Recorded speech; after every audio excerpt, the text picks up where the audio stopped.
This channel does not promote any violent, harmful, or illegal activities. All content provided by this channel is meant for an educational purpose only. বর্ষার মৌসুম চলছে, বৃষ্টি হচ্ছে, রাস্তায় রাস্তায় জলও জমছে, কিন্তু জল যন্ত্রণাতেও যদি শেষ হতো তাহলে হতো, কিন্তু জমা জলে যদি বিদ্যুতের তার ছুঁয়ে যায় তাহলে তো আর কোনো কথাই নেই। কি পরিণতি হতে পারে সেটা টের পাচ্ছে হাওড়ার মালিপাজঘরা। বেঘরে মৃত্যু হয়েছে এক তরুণীর। অবশ্য এবারই যে প্রথম তাও কিন্তু নয়। প্রতি বছর এমনই ঘটনা সামনে আসে, কিন্তু কেউই দায়টা কিন্তু নিতে চান না। কিছু করতে পারলাম না, আমার সামনে ঘটনা ঘটে গেল।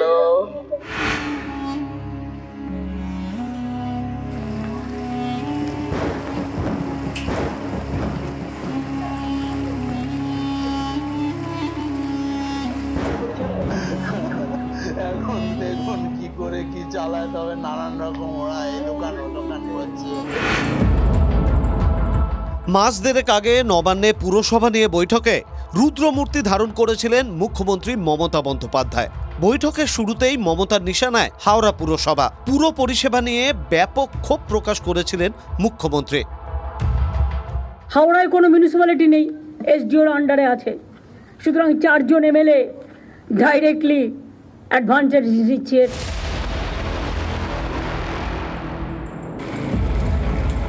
বৃহস্পতিবার রাতে হাওড়ায় বিদ্যুৎস্পৃষ্ট হয়ে ছাত্রীর মৃত্যু।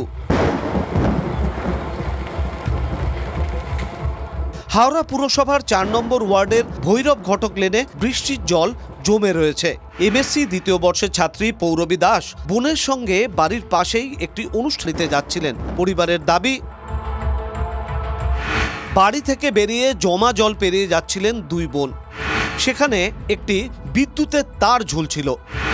সেই তারে ছাতা স্পর্শ হতেই জলের মধ্যেই লুটিয়ে পড়েন তরুণী। ছাত্রীর বাবা মেয়েকে বাঁচাতে ঝাঁপিয়ে পড়েন জলে। বিদ্যুতের ঝটকায় ছিটকে যান ছাত্রীর বাবা। তারপর বিদ্যুৎ সংযোগ বন্ধ করে পৌরবীকে উদ্ধার করা হয়। হাসপাতালে নিয়ে গেলে ওই তরুণীকে মৃত ঘোষণা করেন চিকিৎসকেরা। অভিযোগ, নির্মীয়মান বহুতলের নিচের দোকানগুলিতে অস্থায়ীভাবে বিদ্যুৎ সংযোগ দেওয়া হয়েছিল। সেখানেই বিদ্যুতের তার ঝুলছিল। ওই জায়গাটা কার্যত মৃত্যুফাত হয়েছিল। আমি ওই চাওলাকে বলি এমসিবি অফ করো, তারপরে আমি এগিয়ে যাই, মেয়েকে চ্যাংদোলা করে নিয়ে হসপিটালে যাই। আমার তখন সব শেষ হয়ে গেল। কারেন্ট লেগেছে, পড়ে গেছে, ওর বাবা ঝাঁপিয়ে আসে ধরতে গেছে, ওর বাবাকে ছিটকে দিয়েছে, মেয়ে ফাঁসছে। হাওড়া পুরসভার বিরুদ্ধে ক্ষোভে ফুঁসছেন এলাকাবাসী। পুরসভার গাফিলতি ও নজরদারির অভাবেই অকালে চলে যেতে হলো পুরবীকে। অভিযোগ স্থানীয়দের।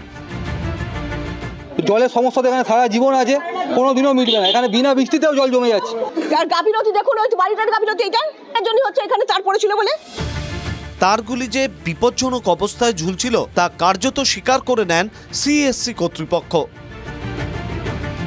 ওটাই এদিক ওদিক টেম্পোরারি ম্যানারে নিয়ে গেছে। না এই পুরো আমাদের যেরকম ড্রেসিং করে নিয়ে যাওয়ার কথা সব ঝুলছে। দেখুন না, যে কোনো সময় এই বর্ষার মধ্যে হতে পারে। জমা জলের সমস্যার কথা মেনে নিলেন স্থানীয় বিধায়ক থেকে মন্ত্রী। যদিও বিধায়ক গৌতম চৌধুরীর দাবি, জমা জলের জন্য ছাত্রীর মৃত্যু হয়নি। জল জমা নিয়ে এই ঘটনাটা হয়নি, এই শর্ট সার্কিটে এই ঘটনা ঘটেছে। আমি সিএসসি কে কালকেই বলেছি, এই ঘটনার চুলচেরা বিশ্লেষণ করাটা ঠিক না। প্রায় 6 বছর হয়ে গেল, নির্বাচন হয়নি। বোর্ড একটা লোকে চোখ দিয়ে গোটা হাওড়া পুরসভা দেখতে 50টা ওয়ার্ড দেখতে হচ্ছে। সুতরাং সমস্যা আছে, এবং ওয়াটার লগিং সমস্যা তো আছে। দুপুরে রাজ্য বিদ্যুৎ দপ্তরের প্রতিনিধিরা ঘটনাস্থলে যান। যে দোকানগুলিতে বিদ্যুৎ সংযোগ দেওয়া হয়েছিল সেগুলি খুলে দেখেন। আমরা যেটা ওভারঅল দেখলাম, খুব সম্ভবত যে তারটা দিয়ে এখানে কানেকশন হয়েছে, এই লোহার শাটার সমস্ত কিছু ইলেকট্রিফাইড গিয়েছিল। তার থেকে আমরা এখানে জলের মধ্যে দাঁড়িয়ে কেউ শকটা খেয়েছে। হাওড়া পুরসভা পুর প্রশাসক মণ্ডলীর তত্ত্বাবধানে চলছে। প্রশাসক মণ্ডলীর মাথায় রয়েছেন তৃণমূল নেতা সুজয় চক্রবর্তী।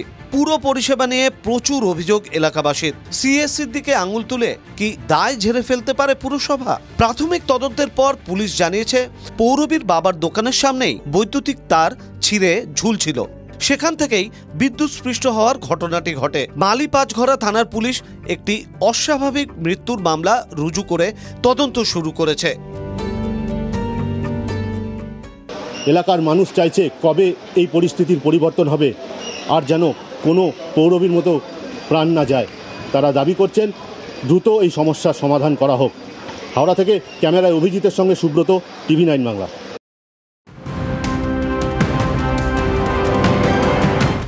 নজর রাখবো আরও একটা গুরুত্বপূর্ণ খবরে। কাশ্মীরে একের পর এক জঙ্গি হামলার প্রেক্ষিতে এবার প্রশাসনিক স্তরে কড়া পদক্ষেপ কেন্দ্রীয় সরকারের।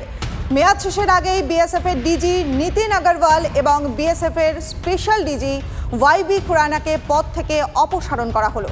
তাদের নিজস্ব রাজ্য ক্যাডারের কাজে যোগ দেওয়ার নির্দেশ দেওয়া হয়েছে।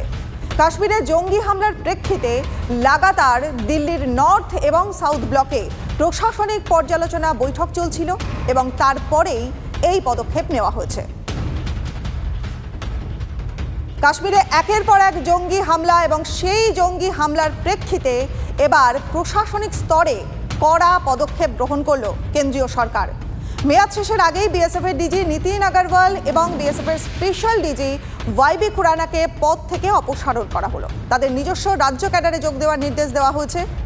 কাশ্মীরে জঙ্গি হামলার প্রেক্ষিতে লাগাতার দিল্লির নর্থ এবং সাউথ ব্লকে প্রশাসনিক পর্যালোচনার বৈঠক চলছিল এবং তারপরেই এই পদক্ষেপ। কথা বলবো আমাদের সহকর্মী জ্যোতির্ময় কর্মকারের সঙ্গে, বিস্তারিত জানবো তার কাছ থেকে। জ্যোতির্ময়, দেখো, যে খবর আমরা পাচ্ছি যে কাশ্মীরে যে একের পর এক সন্ত্রাসবাদী হামলা এবং তার জেরে নর্থ ব্লক এবং সাউথ ব্লক অর্থাৎ হোম মিনিস্ট্রি এবং ডিফেন্স মিনিস্ট্রি দুটি জায়গাতেই লাগাতার পর্যালোচনা বৈঠক চলছিল এবং এক্ষেত্রে যে বিষয়টির উপর জোর দেওয়া হচ্ছিল তা হচ্ছে প্রশাসনিক ক্ষেত্রে অ্যাকাউন্টেবিলিটি, দায়িত্ব কাদের ওপরে দেওয়া হলো। তা হলো মেয়াদ শেষের আগেই ডিজি বিএসএফ নীতিন আগরওয়াল এবং বিএসএফ এর স্পেশাল ডিজি YB পদ থেকে অপসারণ করা হলো। তাদেরকে ফিরিয়ে নিয়ে গিয়ে তারা যে স্টেট ক্যাডারের অন্তর্গত সেই সংশ্লিষ্ট রাজ্যের ক্যাডারে তাদেরকে ফিরিয়ে দেওয়া হচ্ছে। আমরা এই যাবৎ কালের মধ্যে এত বড় প্রশাসনিক সিদ্ধান্ত কখনো নিতে দেখিনি। গতকাল রাতে ক্যাবিনেট বৈঠকের পরে এই সিদ্ধান্ত নেওয়া হয়েছে এবং যে খবর আমরা পাচ্ছি এক্ষেত্রে যারা যারা দায়িত্ব পালন করছে না তাদেরকে প্রশাসনিক স্তরে চিহ্নিত করে আরো বড় পদক্ষেপ কেন্দ্রীয় সরকার নিতে পারে। বেশ নজর থাকবে জ্যোতির্ময়। আপাতত ধন্যবাদ তোমায়।